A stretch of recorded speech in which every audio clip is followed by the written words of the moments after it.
سیکھنے والے سبھی جگہ سے سیکھتے ہیں، اپنے بچوں سے بھی سیکھ لیتے ہیں، اور جن کا خیال ہونا ہمارے پاس کل عقل آ گئی ہے، وہ بیچارے عقل کو خیر بات کہہ دیتے ہیں، جن کو سارا ہی پتہ ہے انہیں کچھ پتہ نہیں۔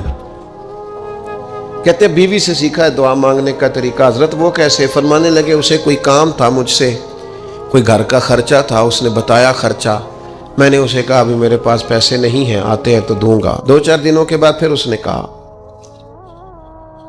میں نے کہا تھا گھر کے خرچے کے لیے کچھ پیسے، تو فرماتے ہیں میں نے کہا ابھی میرے پاس نہیں ہے، آتا ہوں تو دیتا۔ عورتوں کی عادت ہوتی ہے بار بار یاد کرانا، کہتے ہیں اس نے پھر یاد کرایا، وہ میں نے گزارش کی تھی کچھ پیسے چاہیے، فرماتے مجھے غصہ آ گیا، میں نے کہا تم کیا روز ایک ہی بات کرتی ہے، تجھے کہا ہے نا ابھی پیسے نہیں ہیں، آتے ہیں تو دے دوں گا۔ ہر روز یاد کرانے کا کیا مطلب ہے؟ ایک ہی بات کا رٹا لگایا، پیسے چاہیے، پیسے ٹھیک ہے، خرچ ہے، آپ ٹھیک کہہ رہے ہیں، پر ابھی نہیں میرے پاس۔ کہتے ہیں میں نے ڈانٹ دیا۔ سعادت مند خاتون تھی، حوصلے سے ڈانٹ برداشت کی، تو کہنے لگی غلطی ہو گئی، مجھے نہیں بار بار کہنا چاہیے تھا، آپ تو ناراض ہی ہو گئے، لیکن ایک بات یہ کہنی تھی کہ آپ ہی میرے شوہر ہیں، میں آپ سے نہ کہوں تو پھر کس سے جا کے کہوں؟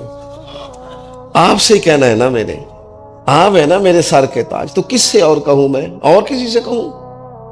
شیخ فرماتے ہیں میرے ہاتھ میں کچھ چیز تھی، ہاتھ کانپا، وہ چیز گری، چھم چھم میرے آنسو ٹپکے،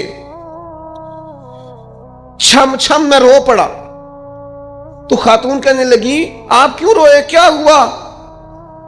تو فرمانے لگے مجھے تو رب سے مانگنے کا طریقہ تو نے سکھا دیا، جب میں اس کی بارگاہ میں عرض کروں گا نا مالک بڑے دروازوں پہ گیا ہوں کوئی نہیں میری سنتا، بڑے درد کے ساتھ میں نے کہا ہے پر فریاد کو کوئی نہیں پہنچا، اے اللہ تو ہی میرا رب ہے، پھر تجھے نہ کہوں تو کس کی بارگاہ میں جا کے کہوں؟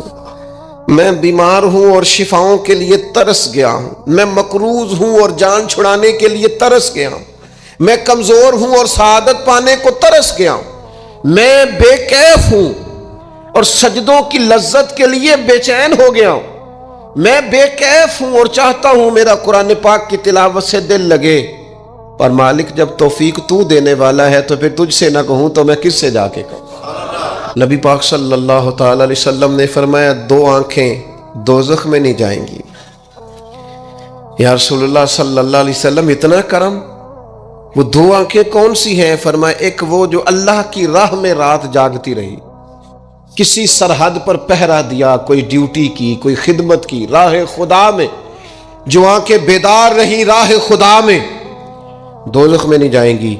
اور دوسرا فرمایا جو رب کی یاد میں رو پڑی، جس سے خشیت آئی، جو ڈر گیا، پر ڈرا اللہ کے لیے، آنسو فارسیل نہ ہو، کوئی اداکاری کا ماحول نہ بنائے، وہ اس طرح نہ ہو رو رو کے دعا، رقت انگیز دعا، اور فلاں کیا بات، فلاں کے بڑا رلایا اور فلاں میں بڑا درد تھا اور فلاں کے آنسو نکل آئے اور پیر صاحب قبلہ روئی پڑے، فارسیل نہ ہو چیزیں، اداکاری نہ ہو، اس کی طبیعت پر پورا اثر ہو۔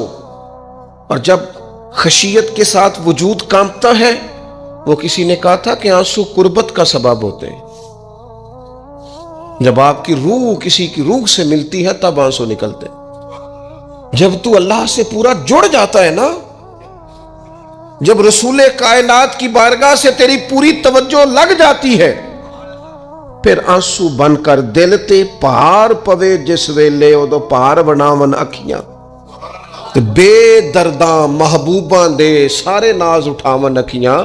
عزیز دوست، جب آپ پورے طور پر جڑ جاتے، او یارو کتنا روئے ہیں مسلمان اقوام متحدہ کے سامنے جا کے،